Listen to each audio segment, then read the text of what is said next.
പെരിങ്ങോട്ടുകര സോമശേഖര ക്ഷേത്രത്തിലെ മഹോത്സവം ഭക്തിസാന്ദ്രമായി. നൂറുകണക്കിന് ആളുകൾ ചടങ്ങുകളിൽ പങ്കാളികളായി. ബുധനാഴ്ച രാവിലെ ഉത്സവ ദിനത്തിൽ വിശേഷാൽ പൂജകൾ, ശീവേലി എഴുന്നള്ളിപ്പ് എന്നിവ നടന്നു. 7 ദേശങ്ങളിൽ നിന്നുള്ള എഴുന്നള്ളിപ്പുകൾ വൈകിട്ട് 6ഓടെ ക്ഷേത്ര മൈതാനത്തെത്തിച്ചേർന്ന് കൂട്ടിയെഴുന്നള്ളിപ്പ് നടന്നു. മുത്തേടത്തറ ദേശത്തിന്റെ കൊമ്പൻ പുതുപ്പള്ളി സാധു ഭഗവാന്റെ തിടമ്പേറ്റി.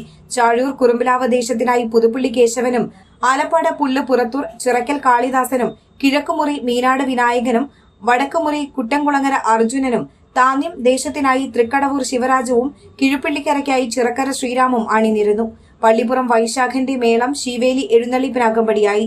പരക്കാട് തങ്കപ്പന്മാരാരുടെ നേതൃത്വത്തിൽ പഞ്ചവാദ്യത്തിനു ശേഷം കിഴക്കൂട്ട് അനിയന്മാരാർ പ്രമാണിയായി. 101 പേർ അണിനിരന്ന പാണ്ടിമേളം അരങ്ങേറി.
വ്യാഴാഴ്ച പുലർച്ചെ 6-ന് 7 ദേശങ്ങളും സംയുക്തമായി കൂട്ടിയെഴുന്നള്ളിപ്പ് നടന്നു.